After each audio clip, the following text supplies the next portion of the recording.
All right, we are live. Hi, this is William Ramsey. Welcome to William Ramsey Investigates. On today's show, I have returning guest, very special guest, Hans Utter. Last name is spelled Utter.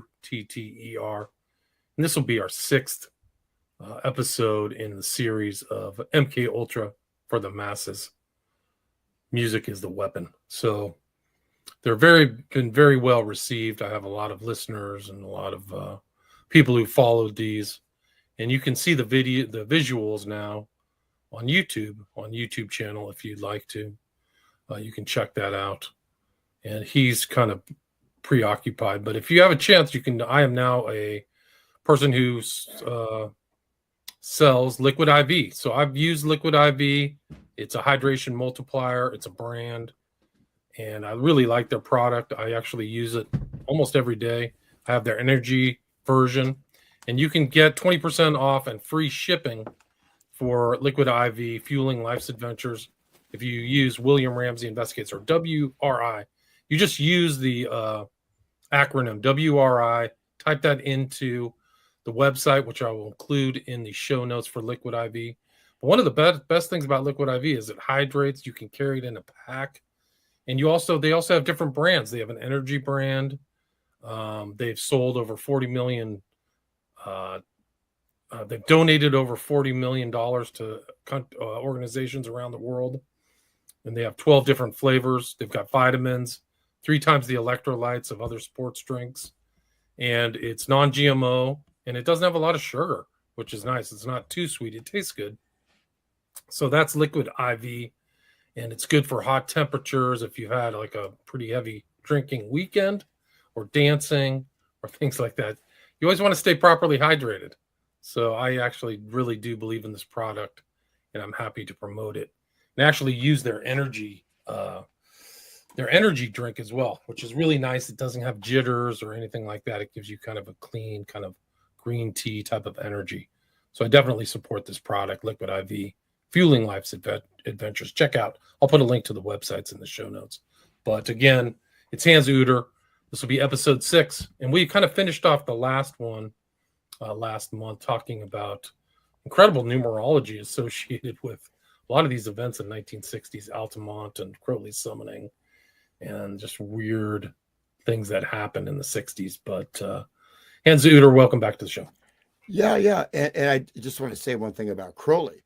And by the way, my website is under construction, so I've got a lot of this material I'm going to start putting together in book form. I had some academic writing that I finished up, but I'm going to just go ahead into the truth realm without fear for losing my credentialed status in certain sectors. But, people are aware of this, even the Grateful Dead, which we'll get into, is sort of, it gets an iconic status, right? Kind of, it's promoted. Crowley, the same thing, because, with Crowley, in a certain way, he was pretty obscure. I mean, he did not have many success stories in any of his practices, and most of his adepts, it's not like they, Kenneth Anger, who was like, came in at, as his successor or whatever. But I mean, Crowley was promoted in the media, promoted by all these rock bands, promoted by the Beatles, promoted. So he was kind of brought out of, he died a hopeless junkie, right? I mean, he destroyed many, many people's lives, and seems like he destroyed his own lives. And like half of his summonings, he could never close the porthole again. It's like, and then like Jimmy Page, let's move into this house, Boleskine Manor, yeah, Boleskine.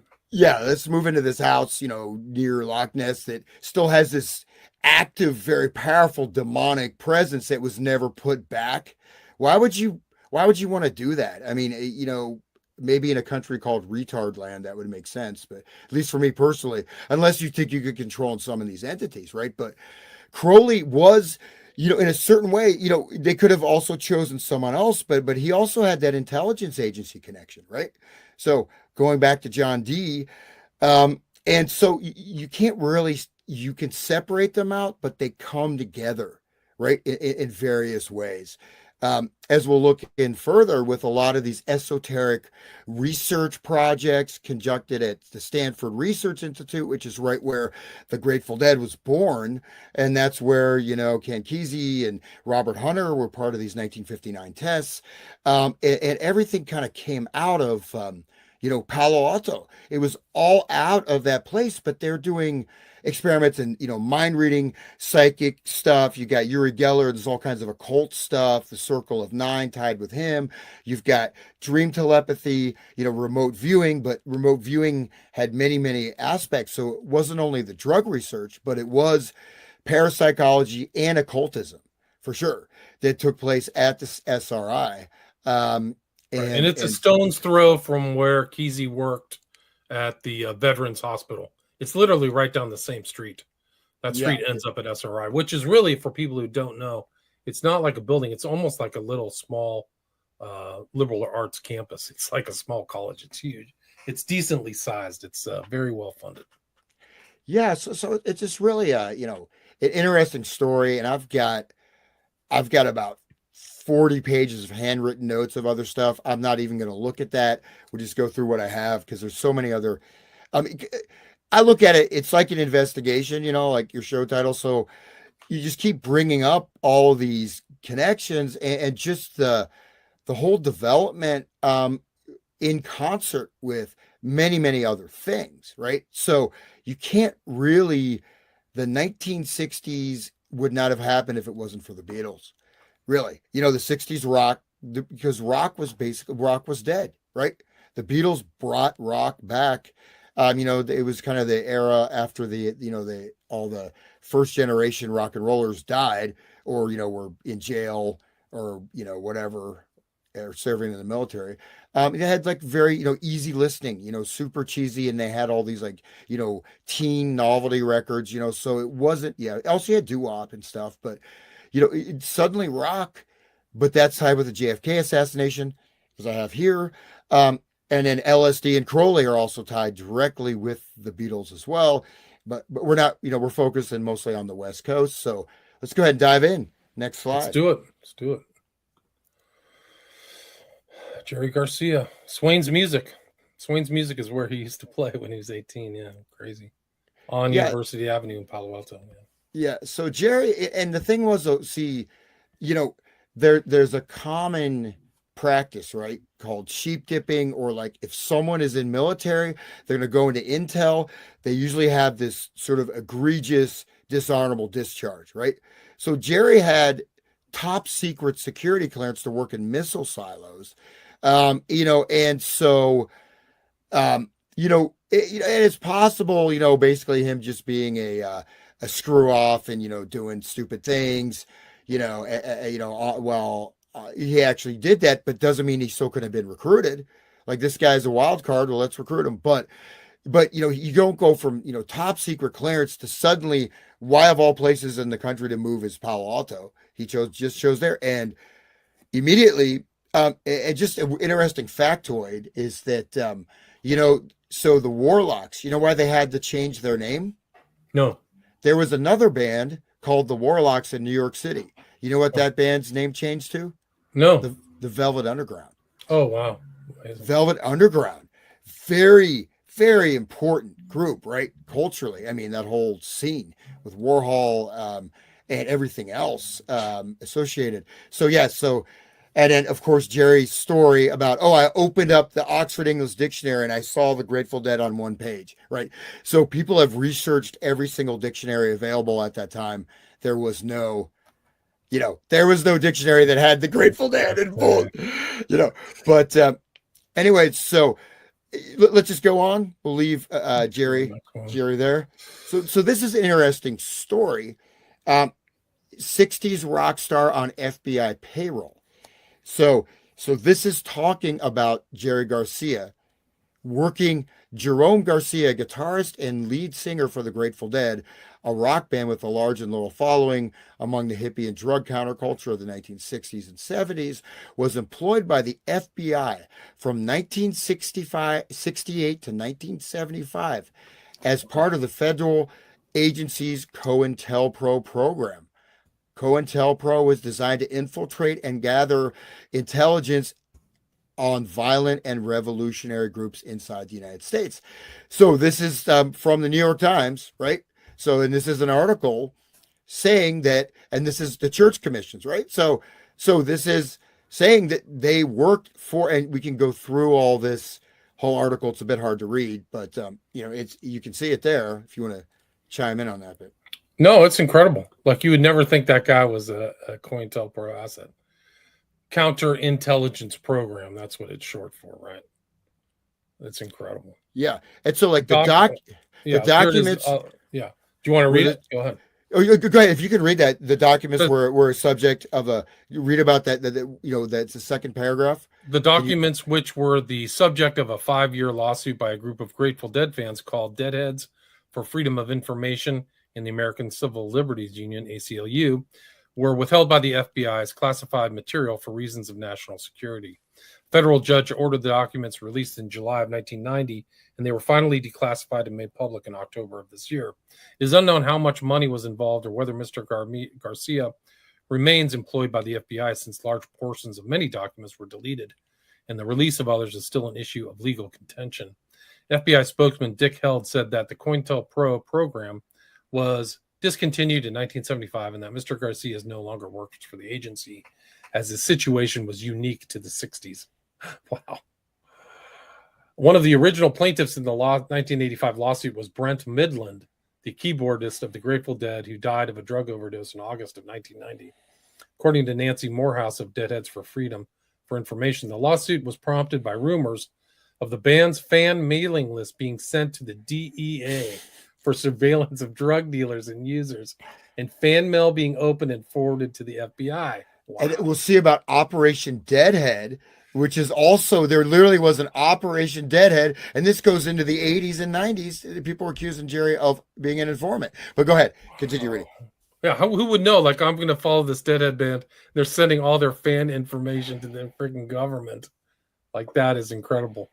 And they have the Operation Deadhead. It's not even like, it's not even like one step away, right? There's right.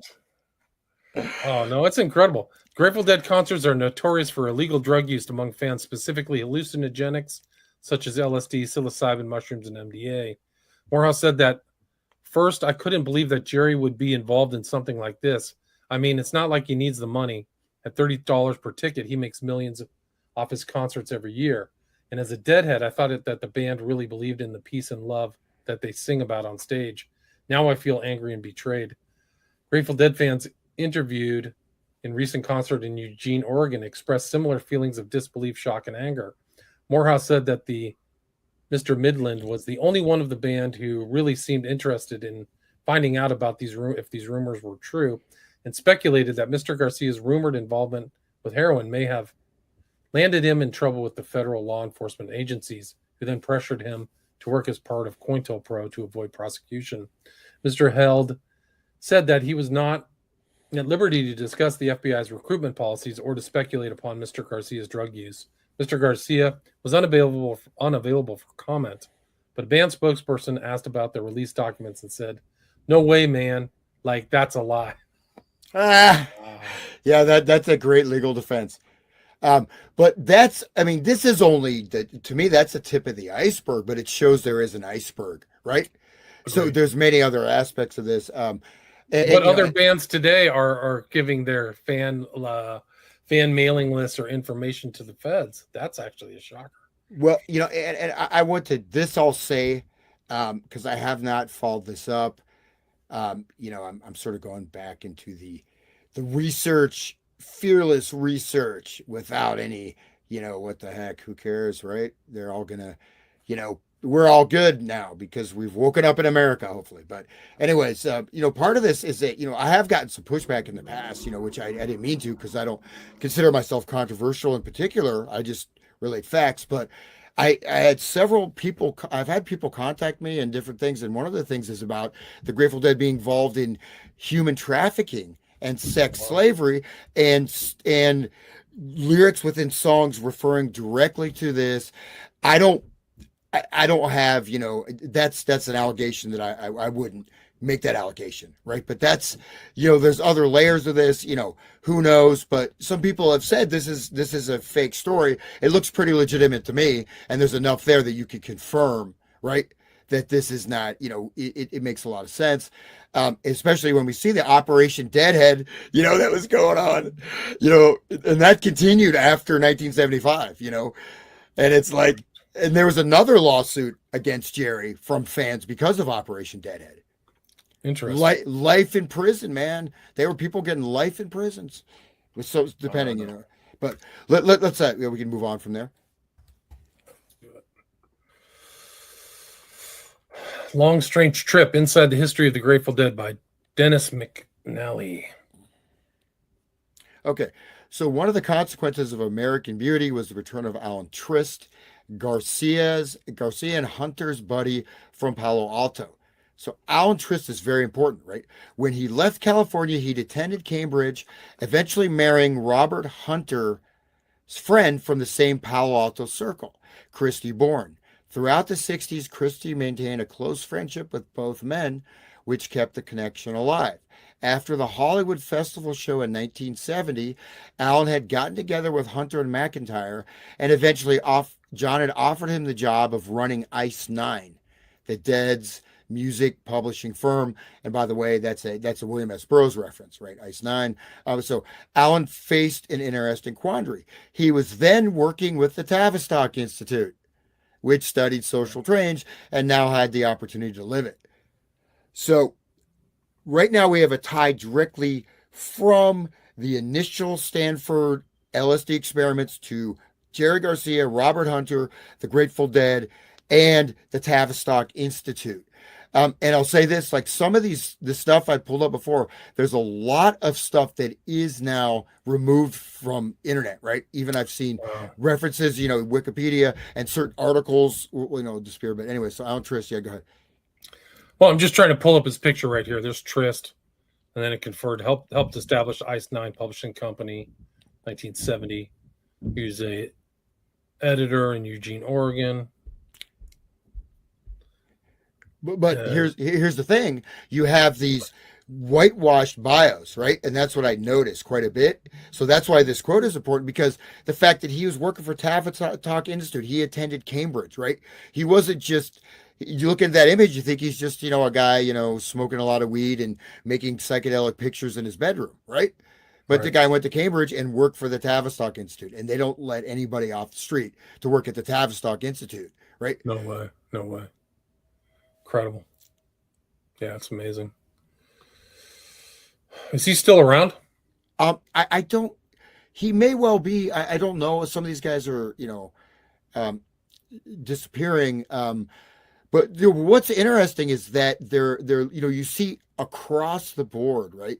Many of these very pivotal figures also have a professional life, usually connected with some kind of, institutional research, even military, even, intelligence, or even some, some type of, Tavistock, these, or Esalen or whatever. But that is bifurcated, right? So you get a totally bifurcated bio. And some of these cases, and Alan Trist is one of them, where I couldn't find his full bio. It's kind of that scrub clean, he's just a hippie dude, just likes to party, peace and love, whatever. But you can play some of this, yeah. I don't know. I mean, it is weird. Like, you'll play some of this. This would be good to see some of these images, actually. Jerry, acid test. Can you play the sound? I'm not getting any sound. Yeah, hold on. Let me start over again. I think your audio's muted on the video. Audio's muted on the video. Had a life of its own. I was just a part. This is from Long Strange Trip. There was a conscious decision in my life to be involved in something that was flowing and dynamic and living, something that had a life of its own. I was just a part of it. This is the Holy Grail. This has never been seen. I don't know why. What is it about the Grateful Dead? Grateful Dead. The narrative of the Grateful Dead was that We're the same as you. You're the same as us. There is no real distinction. The camaraderie and the fellowship in that is so powerful. Yeah, let's have some fun. We were experimenting with psychedelics as much as we were playing music. It's a philosophy of leaving yourself open to possibility and leaving yourself open to magic. The acid test experience really formed the band as a group mind. As a group mind. 30 minutes, I could find any drug that I want. Uh-oh. Are we being pulled? Sound. That's the link between them and the audience. We built the wall of sound with our own two hands. It was like the voice of God. If you were in the audience, you were included in the experience. You should have known that something was coming when there were more people outside the show than there were inside. There was a strong belief that it'd be leaderless. Who was in charge? Well, I'm so glad you asked that. There were times when I was in charge, times when Jerry was in charge. Your truck that had a blown carburetor. That carburetor was the boss. It was total chaos. Spinners would be out in the hall. They'd be bowings. They thought Garcia was a problem. Jerry Garcia did not bargain to be the mayor of a traveling countercultural town. It was a machine by then. You know how many people are depending on this show going down the road? Where's the freedom in that? It's not up to us to define the Grateful Dead. It's this living, breathing thing. I think that's one of the parts of its magic. Not defining it is that it becomes everything.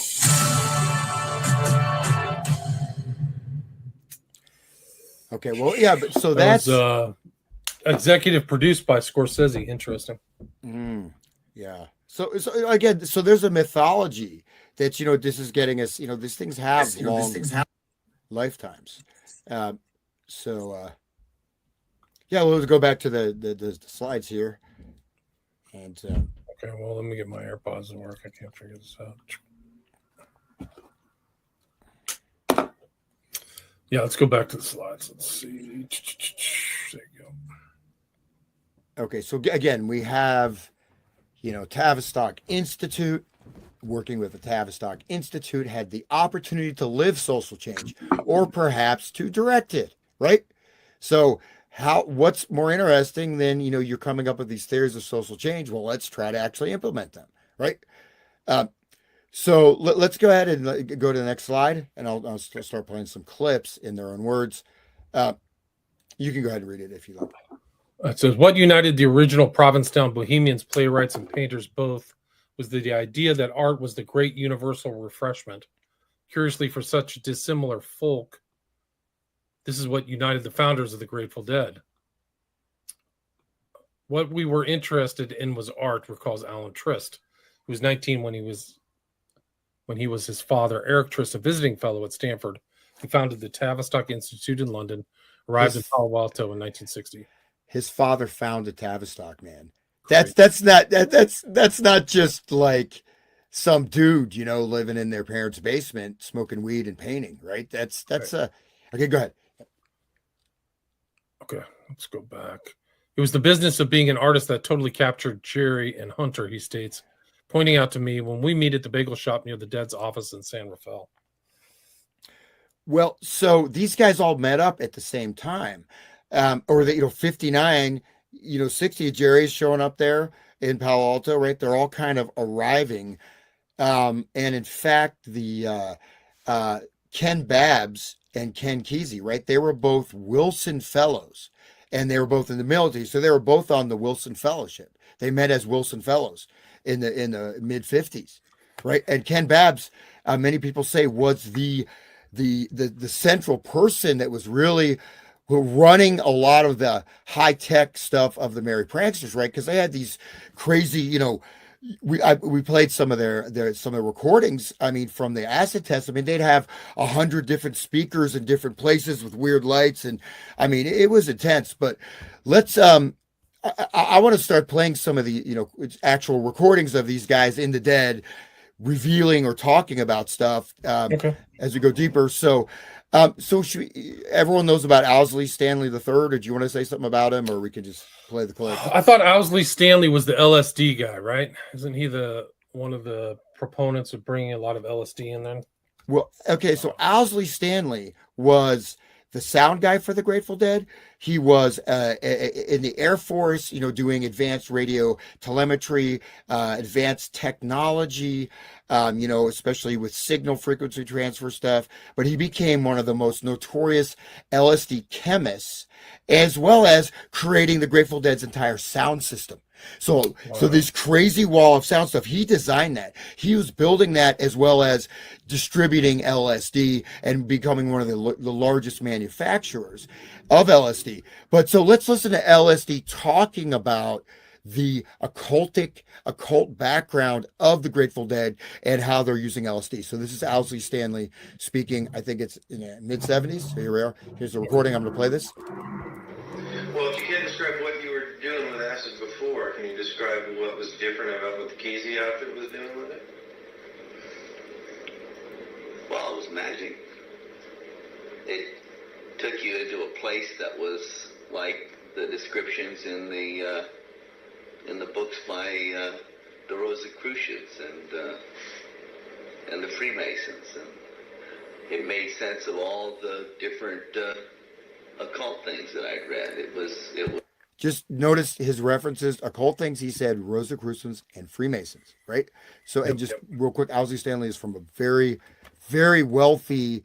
Owsley Stanley III is from a very wealthy, elite Kentucky family, and was also grandfather was in the Senate.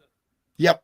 So he's also just like Alan Trist, whose dad happened to found the Tavistock Institute. He wasn't just, making coffee, and Trist was very central. Okay, here we go. Let's keep listening to this.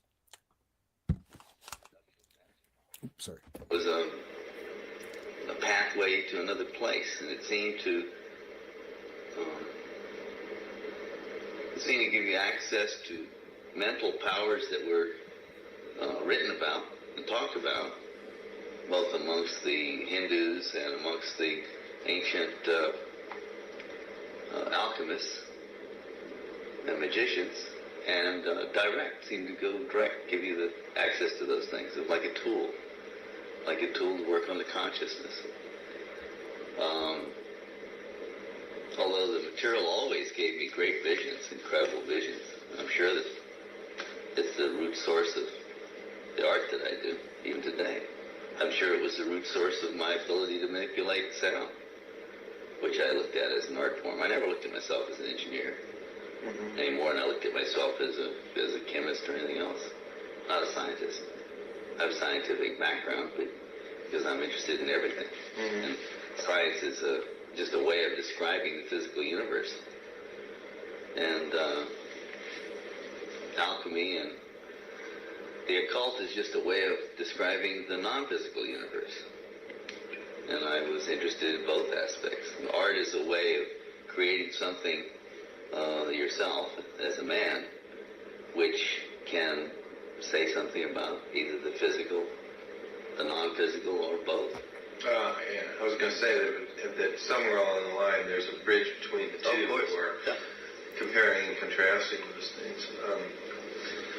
Well, I like spatiality. One of the earliest things that happened to me with regards to psychedelics was that Okay, so right here, so he is referring to,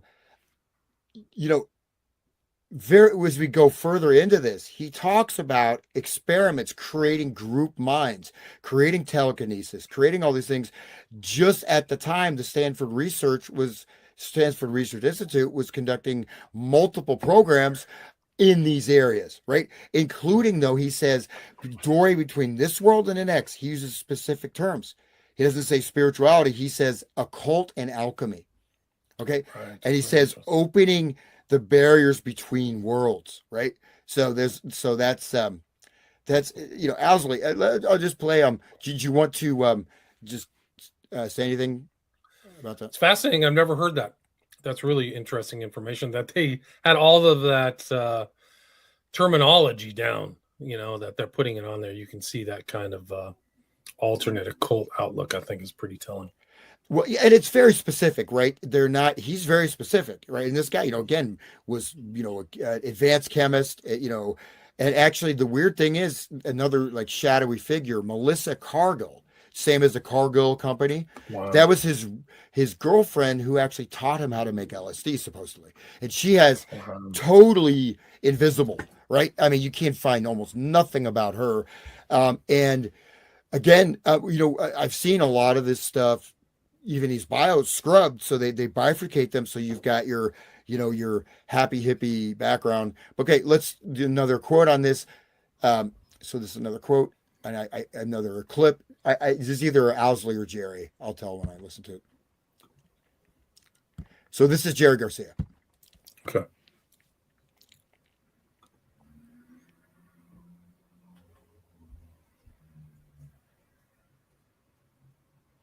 I can't hear that. If you're playing something, it's not coming through. Sorry, my bad. I forgot to turn the speakers on. Let's do it again. Here we go. So this is Jerry talking about, chaos theory and then what happens to sensory perception with psychedelics. But listen to this. So here we go. This is Cargill right there. No. Melissa Cargill was Owsley's roommate. Right. But I'm just showing a picture of her. Yeah. Oh, yeah. Great. Thank you. Yeah. If you can find more information on her, man, because she's kind of trying to. It's been scrubbed.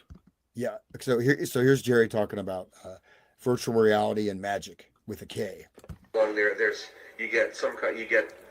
starting to bump into chaos now, as the lines between hearing and touch are blurred. Now you're starting to get into this kind of chaos. And I remember in some kind of part of that automatic writing kind of psychic literature stuff about Lemuria and ancient Egypt that you bump into occasionally.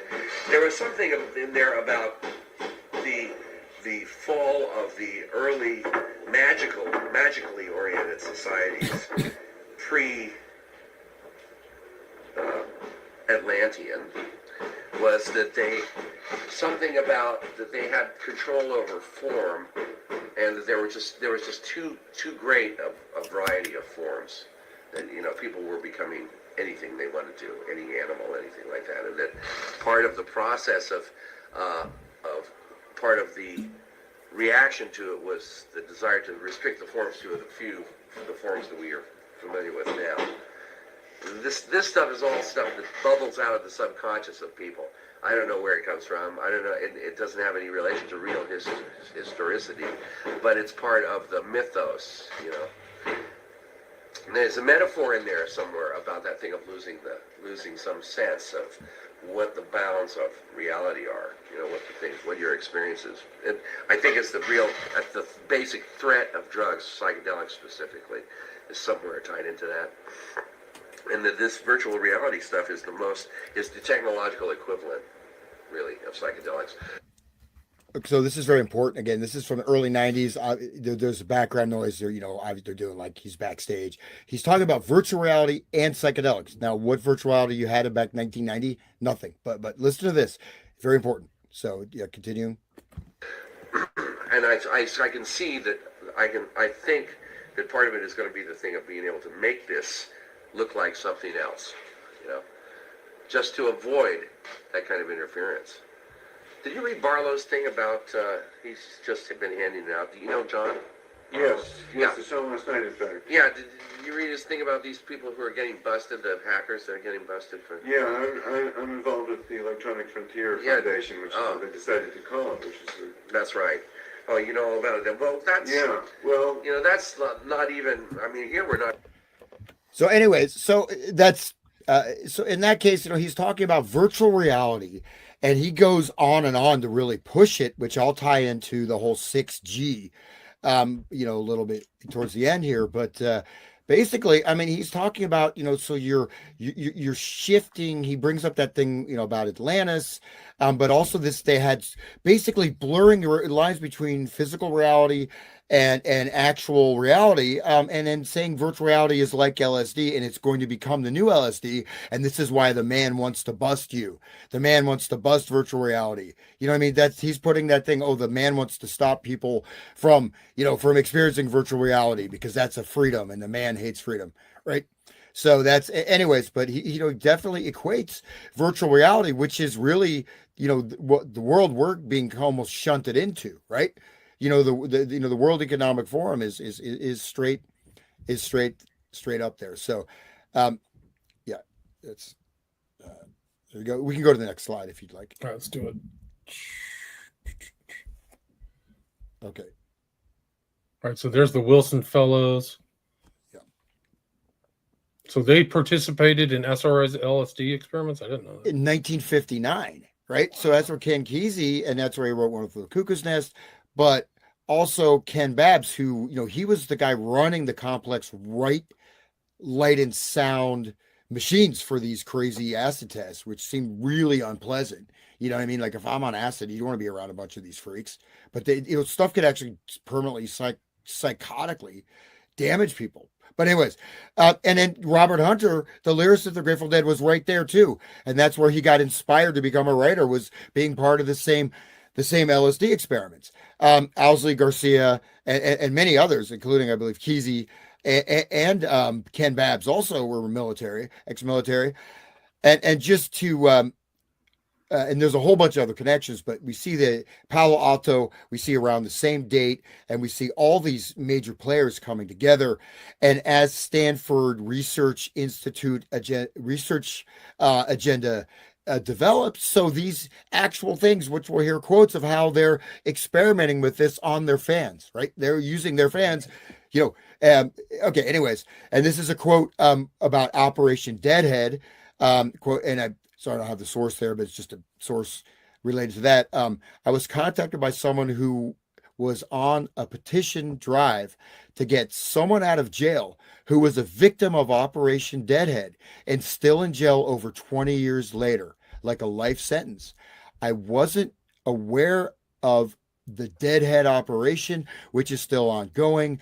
I'm not sympathetic to drug dealers and would normally get involved in this. It's a typo. I would not normally get involved in this type of effort, but there's one aspect of this that I'm interested in from a legal standpoint. What was the Dead's involvement? It was long rumored that Garcia was an informant. Okay. And so there were several suits, and you have people literally spending their lives in jail. Right. So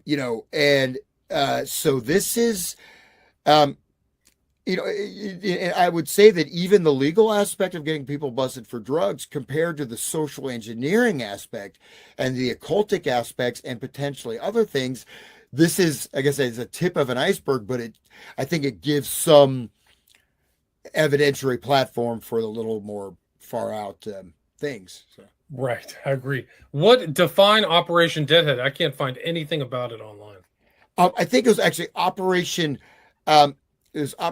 Dead End and Operation Dead. It was basically, it was a major FBI trafficking thing, and I think it was connected. It was sort of semi-classified, but it was primarily related to, the Dead were the largest. I mean, they were the international psychedelic distribution network, right? I mean, right.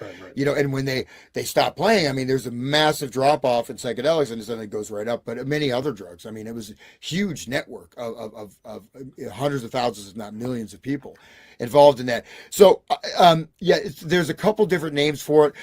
Now, in this case, I won't, I would need to do more research. I remember seeing stuff on this before online. When I looked this time, I could find next to nothing. So there's a lot that is being actually scrubbed, from your search engines. I said even the bios. I mean, that's why. But we can move on from there. Let's go to the next one. Okay, well, let's go back and then let's just listen to, or you can leave it there, the neural network. So let's listen to some more quotes from the Dead. This is what I think is very interesting. So we'll get deeper, and these are all interviews, So listen to this. This is pretty fascinating. This is about the merry pranksters. This is with Owsley talking about, and Ken Kesey may be on the interview too, but talking about what the merry pranksters were doing. So here we go. It was like they did specific things. They did specific things. They made specific sounds. They did specific stuff. Loop tape machines together and do delays and get reverberation, with the sound reinforcing itself. And there's a certain persistence, like when you're really high, you move your hand, you get a smear. Well, there's also other kinds of persistence, and they reinforced all these things. How they came upon them, it seemed as though they had rediscovered something from ancient ways and ancient times. A lot of the music that's used in shamanic rituals does the same thing, which we discovered later, but this was totally came up in isolation. None of these people in the Gizi scene had any roots in the shamanistic rituals at all. That was the other group of people that I'd run into every so often that were more into those things. You know, the Millbrook guys and the rest of those guys, and the, you know, Janiger, all those guys, they were more into that. Whether they actually got into the rituals or not, because I just had some contacts with them, you know, take a few trips with them and that sort of thing, but didn't follow that line, didn't go down, never went to an Indian peyote meeting, although I've always had the desire to do so, and I never went to a curandero in Mexico with the mushroom. Well, I'll stop it there. So he says very specific tape loops, delays, and rituals. And so, but very specific. I mean, they were doing, you know, this is scientific research. This is not random, right? This is not, they're inducing all these types of states, very complex mechanisms, right? So but he also said they're conducting rituals. They're using occult type of rituals along with scientifically devised, types of, modification of consciousness. So there's all kinds of, but he says that there, of course, we have to go a little bit deeper to find out some of those specifics. But I don't know if you want to say anything about that. No, it's just interesting. I mean, you just see how knowledgeable they are. That's what I'm impressed by. Yeah, but go ahead. Continue. Well, not even knowledgeable, but they were conducting these experiments. They were, Owsley was, devising the sound system. I mean, he wasn't. But anyways, let's just continue a little bit more with that same quote. Those things, I've never actually seen it, but from the best that I can figure out, all those rituals contained a lot of the elements which the pranksters discovered, or rediscovered, or invented, or something. Probably not that much of a surprise, though. I mean, I certainly have the belief that a lot of that stuff is in here. Well, it must be. A lot of, the reason a lot of this stuff is we get that recognition from it is that. So anyway, so basically so we have an admission that the pranksters were conducting specific occult rituals, right? Using the template of occult rituals, as well as doing psychobiological experimentation with very specific ratios of light and sound, delays, all kinds of specific tonal frequencies. It wasn't just, random dudes playing around with dials and knobs, right? So let me I've got a Word document. I guess it didn't show up in the PowerPoint, and I have some stuff about the SRI. And I can just share that, read from that. Do you want to chime in? Anything? No, please continue. Go ahead. Okay. So, share screen, select window or screen, and let's see. Where's Microsoft Word? Okay. Do entire screen. Let's see what happens here. Allow, and I'll just do this full screen. Can you see the document? Yep, sure can. Okay, so these are just cut and paste stuff, but this is pretty interesting. So if you want to read some of this, go ahead, because I've been talking a lot. So let me see what I can find here. The remote viewing team at SRI was in fact engaged in projecting words and images directly to the cranium. It is not a humanitarian pastime. The project was military, and test subjects were often subjected to a lifetime of electromagnetic torture applied with the same thorough disregard for human rights as the radiation tests conducted at the height of the Cold War. To be sure, the treatment subjects have received at the hands of their own government. EM mind control machines were championed at SRI by Dr. Carl Prebram, director of the Neuropsychology Research Laboratory. Go ahead. I certainly could educate a child by putting in an electrode in the lateral hypothalamus and then selecting the situations at which I stimulated. In this, I can grossly change his behavior. Psychology Today touted Prebram as the Magellan of brain science. Wow. Magellan or Mengele, you know? Yeah, really. He obtained his BS and MD degrees at the University of Chicago, and at SRI studied how the brain processes and stores sensory imagery. He is credited with the discovering that mental imaging bears a close resemblance to hologram projection, the basis for transmitting images to the brains. The SRI SAIC psi experiments were supervised at Langley by John McMahon, second in command under William Casey, succeeding Bobby Ray Inman, the SAIC director. McMahon has, according to Philip Agee, the CIA whistleblowing exile, an affinity for technological exotics for CIA covert actions. He is a former director of the Technical Services Division, deputy director for operations, and in 1982, McMahon was appointed deputy director of Central Intelligence. He left the agency 6 years later to take the position of president of the Lockheed Missiles and Space Systems Group. In 1994, he moved on to Draper Laboratories. He is the director of the Defense Enterprise Fund and an advisor to congressional committees. Many of the SRI empaths were mustered from L. Ron Hubbard's Church of Scientology. Harold Putoff, the Institute's senior researcher, is a leading Scientologist. 2 remote viewers from SRI have also held the rank in the church. Ingo Swann, Class 7 operating Phaeton, and the late Pat Price, Putoff and Targ's lab assistant, was a Scientologist married to a minister of the church. When Swann joined SRI, he stated openly that 14 clears participated in the experiments, more than I would suspect.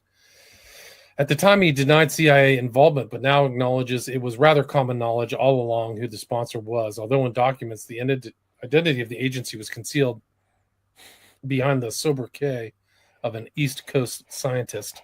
The agency's interest was quite extensive. A number of agents of the CIA came themselves ultimately to SRI as subjects in remote viewing experiments, as did some members of Congress. Wow. Oh, yeah. No. It goes on to Jolyon West. Keep going. Yeah. Bring it back. Okay. I wanted to play some quotes. That was that's my big Jolyon West. That's that's my big. You know, the money. That's your aha. Well, it's all kind of aha. But it keeps really interesting. And guess where Mr. Owsley, who was again making the LSD for the Merry Pranksters, making LSD for the Grateful Dead, designing the sound system. Guess where he also worked? JPL, Jet Propulsion Laboratory. Get out. Yes. Owsley did? Yeah. He worked at JPL. Wow. And then, and, we all know the other people there. So let's, we'll just continue on. This is a little bit more of from some stuff about those who were there at the time and talking about this, but also sort of revealing a lot in their own words. So here we go. We'll finish this about the prankster ritual. Some of it emanates from our own neurology and DNA. You read this one, haven't you? No, I haven't. It's really, know that book? It's really interesting. Intoxication. It's called Intoxication. Ronald Siegel. He's started research on the craving for altered states. Oh, that's the fourth drive theory? Yeah. Yeah, I've been hearing about that. Yeah. Well, it seems obvious. In fact, examination. You recover from all this. I guess if you're tough, and I guess most of us were. Occasionally, some people weren't. It's unfortunate, but because of the way in which it was undertaken in those days, and the fact that we used to take huge amounts of acid, we used to take 250, 300 mics or more. Kesey preferred 400 or more, and Albert Hoffman told me that was a substantial overdose. I said, yes. In retrospect, we realized it was. But what do you consider an optimum dose? Oh, I don't know. Behavior of thought and mentation has electronic nature.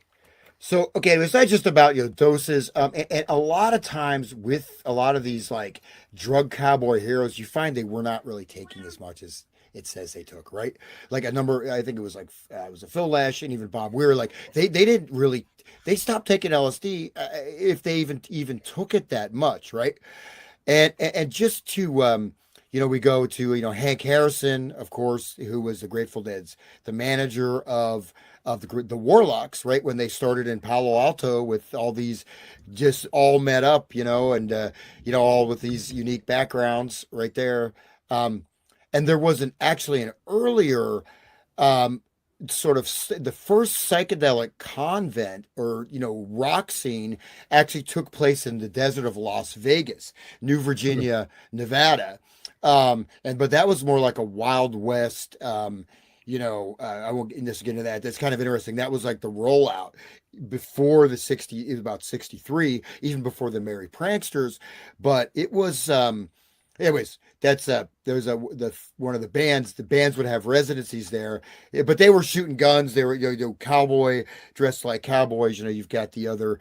Okay, anyways, that get back to that. So this is again talking about the electro-neurochemical model of the mind, and this is what they're manipulating. So you have this idea. We've heard about the rituals, right?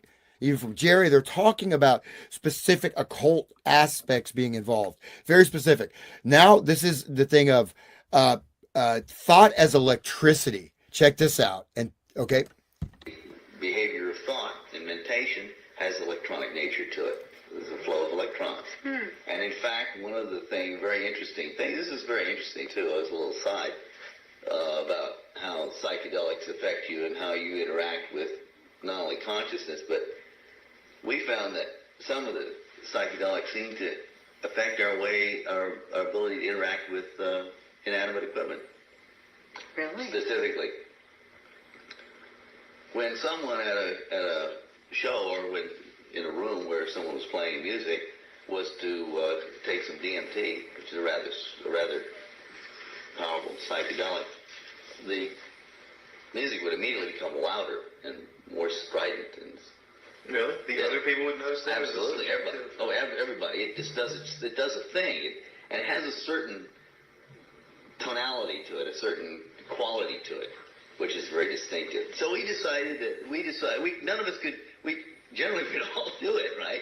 We thought, oh well, that's just one of those things. But then I got on back to that thing that I learned from Melissa, is that don't assume. That's Melissa Cargill, right? The mysterious Melissa Cargill. So what they're talking about is telekinesis, right? And, go through. So then they're, of course, doing experiments with telekinesis at SRI, but he's giving examples. And again, but Melissa Cargill, this very mysterious lady. So he's talking about Melissa Cargill, but notice that thoughts are electricity. The brain is a computer, right? Virtual reality. Okay, let's listen. Here we go. That this is an illusion caused by the substance. Believe it's real. So I said, hey, I believe this is real. Well, one thing we noticed was that the tubes would get red hot and burn out half the time, and it would tear the voice bowls out of the speakers. And yet we couldn't make it do that ordinarily. So, you see, it was very funny because the lady that I was with in those days was quite direct. Her name was Melissa. And quite direct? Very direct about everything, right? So whenever we would get high, this was long before I met the dead, right?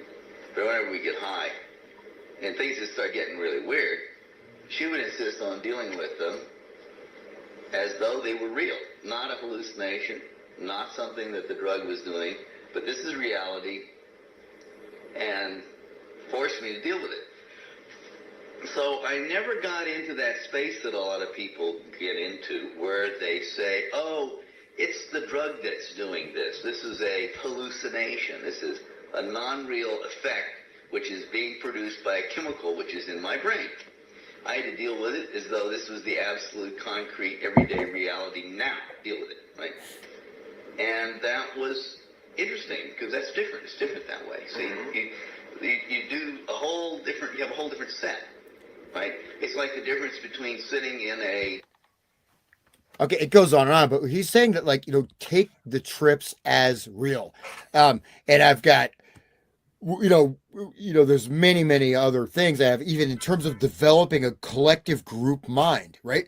But telekinesis, telepathy, all these things were ongoing. Do you want to, let's go back to this document here and let's, but please chime in, William.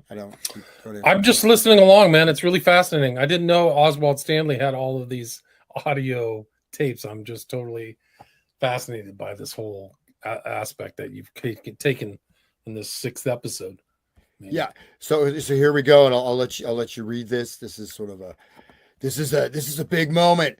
I expect donations. No, I'm just kidding. Okay. You should. Yeah, I should. Yeah, I should. You should ask for donations somewhere. Yeah. Okay. Hey, I'm gonna ask for donations before I. Hansutter@hotmail.com. That's my There you PayPal. go. There you go. So then I'll actually have a website. Okay. Here we go. So go ahead, William, and let me. Let's do this in entire screen.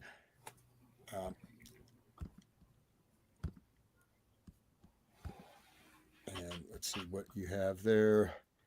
You're not getting it. Let's see. Where's my word? Word. Here we go. Okay. Go back. Add it back. Okay, there we go. Yep. I'll just do full screen. Do you want me to keep reading this next one? Yep. Go ahead. If you want to just go over the beginning, just read that first. I missed that first thing. Yeah. The official history of SRI remote viewing program suggests that the initial research got underway in 1972 due to a proposal by Hal Puthoff. Allegedly, the remote viewing program was an attempt to train psychic spies who could view locations at any distance via psychic abilities. Puthoff suggests that this idea came about due to a meeting with psychic Ingo Swann, who had read some proposal of Puthoff about quantum processes in biology. This, like so much involving SRI, is a complete fabrication. In fact, Puthoff and Swann were both high-level members of the Church of Scientology, and the remote viewing techniques were based on Scientology procedures. Puthoff will be of particular interest since immediately prior to coming to Stanford, Puthoff says he was a naval intelligence officer and then a civilian employee of the National Security Agency. The initial research for remote viewing at SRI was sponsored by the CIA via MKULTRA. Okay, and then you go ahead. Here's the paragraph. And here it is. The British correspondent learned that on the tour, that medical oversight for the psi experiments was provided by Dr. Lewis Jolyon West. And by the way, this is BBC documentary, so that's what that's referring to. So, okay, so what do you know the name of the BBC documentary? I have it in my notes. I don't have it in this one documentary, but yeah. One of the most notorious CIA mind control specialists in the country. Apart from monitoring the health of the subjects, according to SRI spokesman, Dr. West conducted his own experimental studies on the phenomenology of dissociative states or multiple personalities. That's the Institute. Dr. Colin Ross, a specialist in dissociative disorders, offers that Dr. West's work for the CIA centered on the biology or personality of dissociative states. Many victims of the CIA-anchored experimentation have been left with multiple personalities induced at a young age, and it is certain that the CIA can trigger induced multiple personalities electronically from a remote source to commit any act on cue in the ultimate Manchurian candidate. Under West's tutelage at UCLA, parapsychology experiments were of another sort were conducted by Kirlian aura researcher Thelma Moss, a writer for television and a human guinea pig herself in LSD experiments conducted in 1957. 3 years later, as a UCLA psychology student, she designed protocols for her own LSD experiments under the supervision of Dr. Oscar Yaniger. The CIA, of course, could not be far away. Dr. Yaniger's supplier of the drug was the legendary Captain Al Hubbard, the Johnny Appleseed of LSD. Nothing of substance has been written about Al Hubbard, Yaniger once said, and probably nothing ever should. Hubbard, a convicted rum runner, and had a knack for electronic communications. He was recruited by the OSS by agents of Allen Dulles and surely reported to the CIA thereafter. Hubbard, an arch-conservative, joined SRI at the urging of Willis Harman, director of the Institute's Educational Policy Research Center, ostensibly as a security guard. Harman, an LSD experimenter himself, admits, Al never did anything resembling security work. Hubbard was employed on the Alternative Futures Project, a corporate strategy program. Al had a grandiose idea, one coworker recalls, that if he could give the psychedelic experiments to major executives of the Fortune 500 companies, he could change the whole of society. Hubbard was a major supplier to universities sponsoring experimentation and flooded the youth subculture he despised with LSD in the 1960s. Yeah, it's pretty amazing. Like they were doing LSD tests and everything before the 60s. They're done in the 50s. They're done in the 50s, and then so even and it does seem like so you could look at that. I mean, just as a I'll stop share. Okay, like as one of those like almost a training thing. So even a lot of these researchers or people that were doing it had to go through some exposure to it, right? and so like the Red Dog Saloon, and that's where the first sort of LSD rock environment was there. Could you play one of the bands? So like Big Brother and the Holding Company started in '63, right? Before there was Haight Ashbury. But like one of the bands there was the Charlatans. They were considered like one of the first psychedelic bands. So they had these communal group trips. But again, not hippie, but like Wild West. Everyone had guns and stuff, and it was, but if you play if you look up online, just play Codyne by the Charlatans. So that's one of the bands that was at this Red Dog Saloon place. But the people doing that were also part of these 1957 to 1959 LSD rollouts, even going back as early as 1953. But these people became then running operations, right? They went through a training program. Ken Kesey tests it, and suddenly he's, put all his money into, fund the Merry Pranksters just out of his own largesse because he wants to change the world. So the Charlatans, so they basically came into being, as they had a residency at this Red Dog Saloon, and so during the residency, you basically played music. Everyone took LSD and party, but that's where they were known as the, one of the original psychedelic groups. But you can see they're not really, the hippie movement hadn't really been developed, so they're using more of this Wild West thing a bit. But go ahead and play the Charlatans. Okay, Codyne. let me take this off.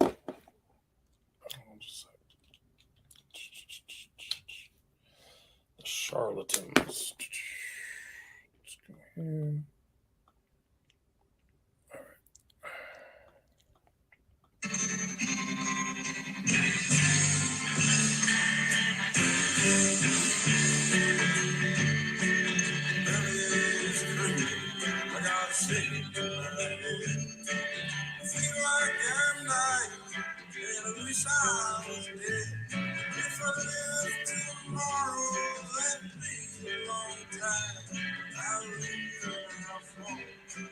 right. Okay, you can stop it there, but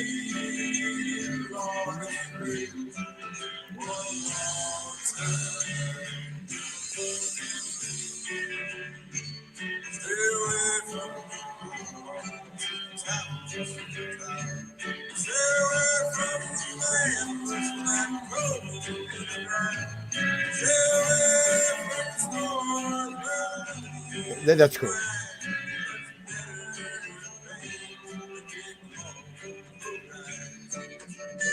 Okay.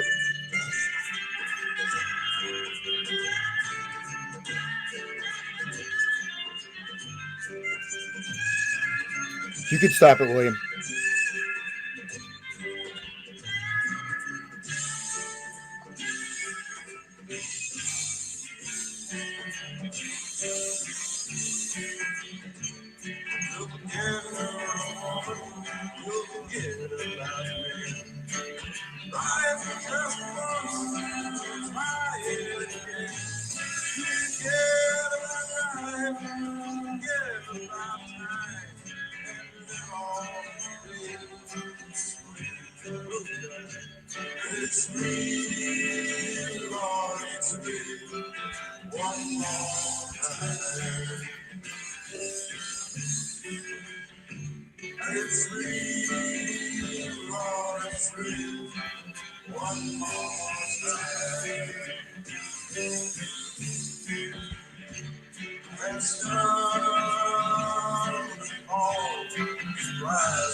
Wow. Yeah, That's actually, like a total Dead knockoff. well, that's way before the Dead existed, right? So that's the Dead, before before there was a Grateful Dead. So, Right.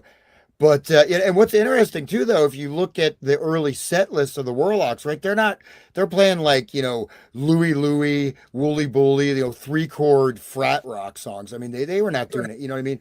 Not much there, but yet they were part of these experimentation. But again, the first iteration or rollout of this was this Red Dog Saloon thing, and I've got a bunch more stuff on that, which I'll talk about later. But that they actually came. They had the Flying Dog, or was it Flying Dog, or Flying Dog Review. They came. There was a Trips festival. They set up a shop in Haight Ashbury.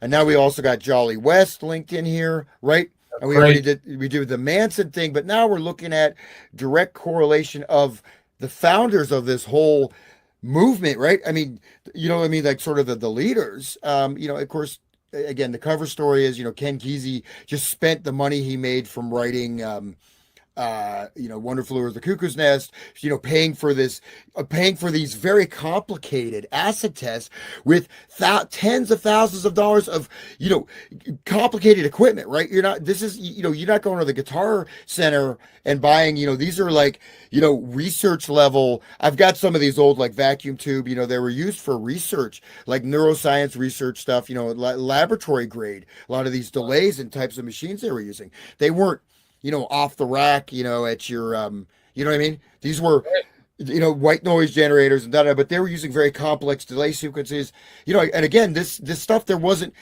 at the time, people weren't really, where everyone thinks now you got your guitar pedal board. It wasn't like that back then. I mean, Hendrix had almost all his guitar pedals custom made for him, right?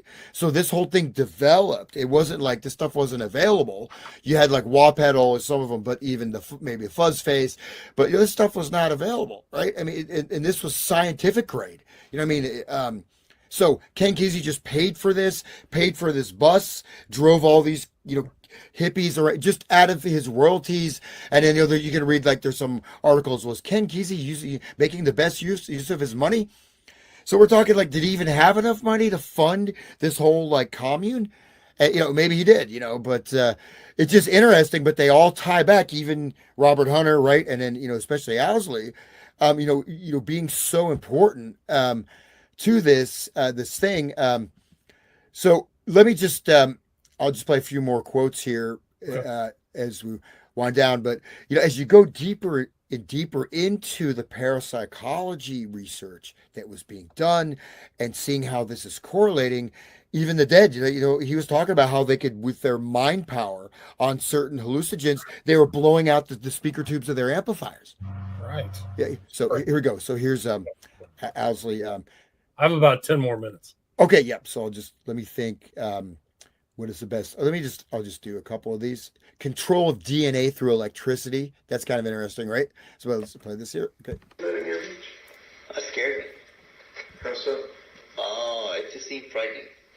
They seem to have, all of that seemed to have a connection to a very scary and possibly dangerous aspect of reality. To me. Somebody told me that you pushed a chair around that building. Yeah, I was It made a lot of noise. So this is Owsley talking about being around, the dead or the quasi-warlocks, right, during the time of the acid test, right? And describing all these weird parapsychological phenomena, but he said it was frightening, to be around them. So that's the context of this. Let me start it over. So That scared me. How so? Oh, it just seemed frightening. They seem to have, all of that seemed to have a connection to a very scary and possibly dangerous aspect of reality. To me. Somebody told me that you pushed a chair around that building. Yeah, I was It made a lot of noise. Made some noise. Everything was making noise. It was a very noisy place. Well, it seemed like it, yeah. Tell me more. I'd like to hear your side of that story. I don't know. I remember pushing the chair around, and I remember all kinds of different things. I remember all kinds of noises and sounds and things. The pranksters would make these noises, and the noises would seem to get inside your nervous system, and as if there was some type of a plug or something in your head. It would get. listen to that. The noises would seem to get inside your nervous system as if there was some type of plug in your head. Wow. Okay. And again, this guy is, scientific background, JPL, Air Force. So he's using, okay. Anyways, so just think about that. Okay. We'll continue. Get in there and scrape away Hold on. something in your head. It would get in there and scrape away some type of a plug or something in your head. It would get in there and scrape away. I can't hear that. Some kind of. Oh, you couldn't hear that? Okay. Let me just go back. Okay. All right. Let me try again. Something in your head. It would get in there and scrape away Check one, two. some kind of a. Are you hearing me? So it would make the Yeah, I hear it now. available to be plugged into something. The psychic cable For the insulation. to scrape away some. I'm gonna play this again. It's kind of coming in and out. Let's see. Okay. Oh, maybe it's. I don't know. Okay. Okay. It might be my side. Like my AirPods died. I don't know what happened to them. Okay. Well, this is a very important Okay, that's good. quote. Yes. So this is a very important quote, especially when you look at the You're SRI. coming in and out. I don't know if it's my side or yours. Oh, I'm coming in and out. Check 1 2. Seems to be. Yeah, working. hello, hello. Yeah, I've got a consistent level I'm showing. Yeah, no, So- I don't hear anything. You don't hear me now?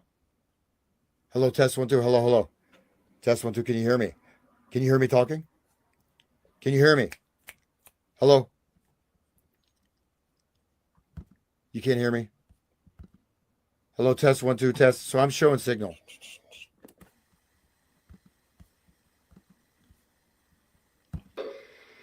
Cap. So it would make the connection available to be plugged into something. The psychic cable. For the insulation. William, can you hear me now or no? Do you have my audio? Can you hear me? Can you hear me? So he hears you. I don't hear you. Okay, so they hear me. So let me go and It's play on this. my side. So this is very important. This is central. Audio. So this is specifically talking about creating psychic cables. Check 1 2. Okay, so the audience can hear me, so I'll keep going. So this is talking Somebody about. hears me. Laura hears me. I don't know what's going on. I think she hears me. So I'm going. I can see that. Check 1 2. Yeah, I can I hear think it's you. on your side. I think it's on yours. Is it? Hear me. I don't. Nothing changed. Are you sure you can't? Are you sure it's on your headphones? Hello. Well, if you can't describe what you were doing with acid before, can you just? William, you can't hear me at all. You can't. Nothing. Yeah, I don't hear it.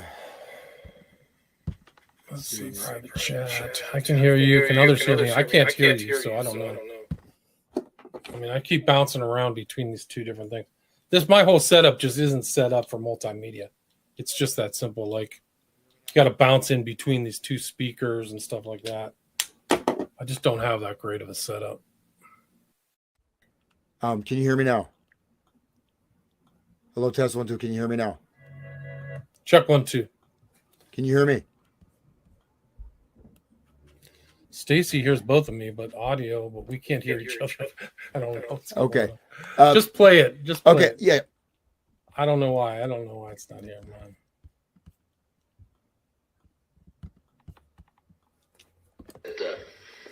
From ancient stuff, right? This is, and without any maps, where this maybe need to be careful that this was kind of scary. He kind of laughed at me. Well, it's sort of like the guy that gets on a roller coaster. I just think that really StreamYard, They were it just what it goes on is that it just doesn't bounce out between different inputs very well. That's really what I think it is.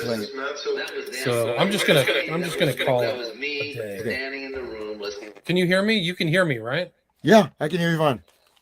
I can't hear you. Okay. I mean, we're at an hour 15 minutes. Okay. Can I Let's just reschedule for later, okay. like sometime in August. We'll Okay. finish it off. Or Okay. keep it going. People are definitely listening to the show. They're totally interested in MK Ultra for the masses. Hey, But we're not there. And I'll put a link to your website, hansuter.com, and then we'll just do MK Ultra 7. But yeah, we'll try to figure it out. Like, I don't know, mate. There has to be a better way to do it, where you kind of queue up the audio into one large file instead of bouncing in between. Like, you got to put it into an MP4 file instead of this WAV file, because I wasn't think changing. it's just the inputs are too confusing to StreamYard. So thanks so much, Hans Uter. Really appreciate it. Cheers. Thank you. If you can.